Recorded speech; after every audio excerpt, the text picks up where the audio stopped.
Assalamualaikum warahmatullahi wabarakatuh. Perkenalkan, nama saya Rita Saura. Saya merupakan mahasiswa jurusan Pendidikan Islam Anak Usia Dini semester 6 unit 1.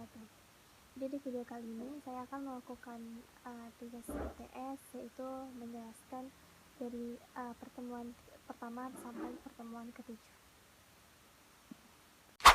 Untuk kelompok 1 yaitu pendidikan seni rupa awal. Secara alamiah, anak sudah memiliki seni.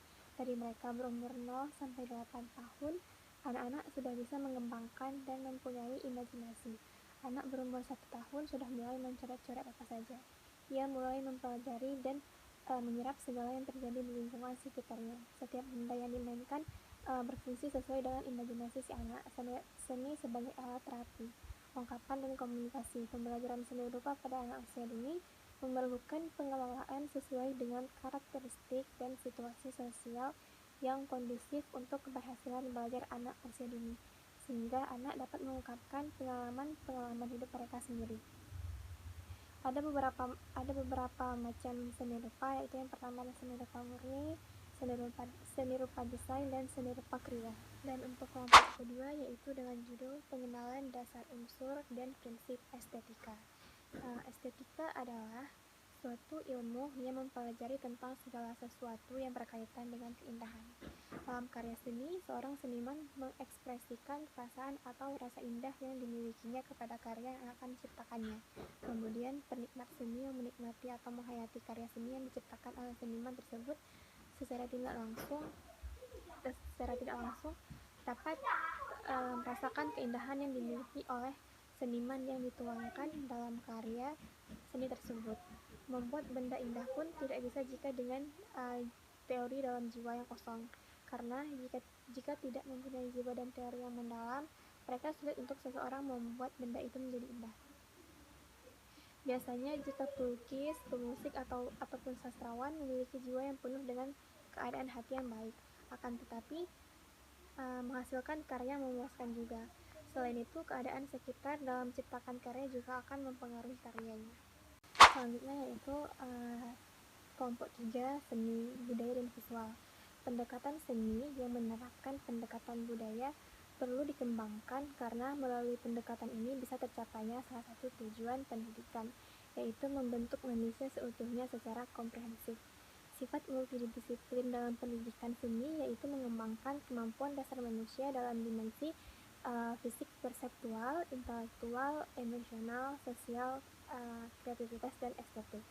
Penelitian ini bertujuan untuk menganalisis bentuk dan karakteristik karya seni rupa berbasis budaya visual pada anak usia dini, menganalisis komponen pembelajaran seni rupa berbasis budaya visual pada anak usia dini, dan menganalisis peran seni rupa berbasis budaya visual dalam perkembangan anak usia dini.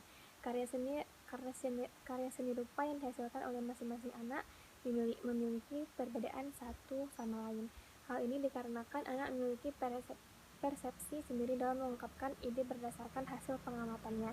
Ada 3 jenis bentuk gambar anak yang dihasilkan, yaitu bentuk visual, haptik, dan campuran visual haptik. Proses kreasi adalah kegiatan yang bertujuan menghadirkan sesuatu dari tidak ada menjadi ada. Pada dasarnya, pengertian umum itu berlaku dalam bidang seni. Proses kreasi adalah kegiatan yang bertujuan untuk mewujudkan karya seni. Kegiatan ini dilakukan oleh pelaku seni berupa rangkaian kegiatan yang bermuara pada kelahiran karya seni. Karena pelaku seni sendiri adalah manusia, maka karya seni adalah buah kerja manusia atau disebut artefak.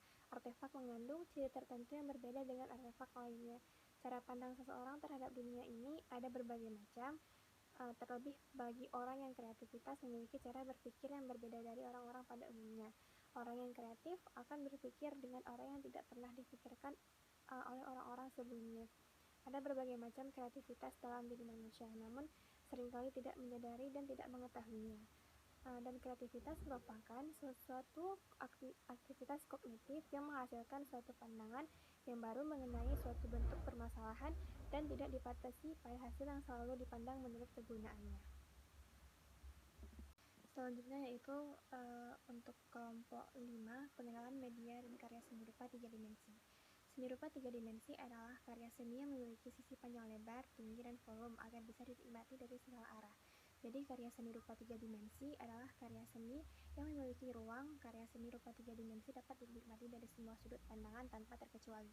Oleh sebab itu, pembuat karya seni rupa 3 dimensi harus memperhitungkan semua sudut pandangan, mulai dari penggunaan bahan hingga teknik penerapannya. Unsur-unsur yang ada di dalam seni rupa 3 dimensi meliputi bentuk, ruang, tekstur, warna. Sedangkan prinsip dalam seni rupa 3 dimensi itu terdiri dari kesatuan, keselarasan, kenekaan, irama, dan properti. Selanjutnya itu adalah kelompok 5 yang judulnya pengenalan media dan karya seni rupa 2 dimensi. Metode pengembangan seni di taman kanak-kanak diantarkan pada suatu pemahaman pembelajaran berupa tugas-tugas yang disajikan secara komprehensif mengenai prosedur praktek pembelajaran seni musik, tari, rupa, dan kerajinan tangan TK, serta pemahaman pembelajaran dengan pendekatan terpadu berdasarkan dimensi sikap, apresiasi, pengetahuan, dan kreativitas yang merupakan hal sangat strategis dan berperan penting bagi tugas guru TK. Mengingat bahwa anak berkembang secara holistik atau menyeluruh, artinya dapat kaitan yang sangat erat antara aspek pengembangan yang satu dengan yang lainnya. Objek pada karya seni rupa 2 dimensi dapat berwujud abstrak atau menyerupai kenyataan yang ada di sekitar kita dan di sekitar anak. Makhluk hidup dan benda mati dapat digunakan sebagai model objek berkarya dalam seni rupa 2 dimensi. Melalui serangkaian tahapan dalam proses berkarya seni rupa 2 dimensi akan terwujud karya seni rupa 2 dimensi yang unik dan menarik. Untuk terampil berkarya seni rupa tidak hanya ditentukan oleh bakat, tetapi terutama oleh latihan dan kesungguhan dalam berkarya. Bagi guru, penting memahami pengetahuan ini adalah untuk dasar dalam mengaplikasikan pemahaman konsep ke dalam merancang kegiatan pembelajarannya. Ada untuk kelompok 7 yang berjudul pendekatan dan metode pembelajaran pada pendidikan seni rupa. Pendekatan pembelajaran pendidikan seni rupa digunakan sebagai penentu hubungan antara manipulasi pembelajaran dengan kinerja atau hasil pembelajarannya. Pandangan pendidikan seni rupa dalam pendekatan pembelajaran ada dua. Yang pertama, pendidikan seni rupa adalah pendidikan keterampilan yang berarti setelah merangkaian proses pembelajaran harus memiliki keterampilan di bidang seni rupa. Dan yang kedua, keterampilan berkarya seni rupa pada kategori yang layak jual itu tidak penting. Maksudnya tidak berorientasi pada penjualan tetapi pada pendidikan. Dan metode pembelajaran lebih sempit lagi, berfokus pada proses belajar mengajar untuk bahan ajaran dan tujuan pembelajaran tertentu yang lebih terbatas. Pemilihan metode dan pendekatan dalam proses pembelajaran ditentukan oleh tujuan dan jenis materi yang akan diajarkan. Selain itu, faktor siswa juga menjadi faktor yang menentukan dalam menggunakan suatu pendekatan dan metode yang tepat agar proses pembelajaran tepat sasaran.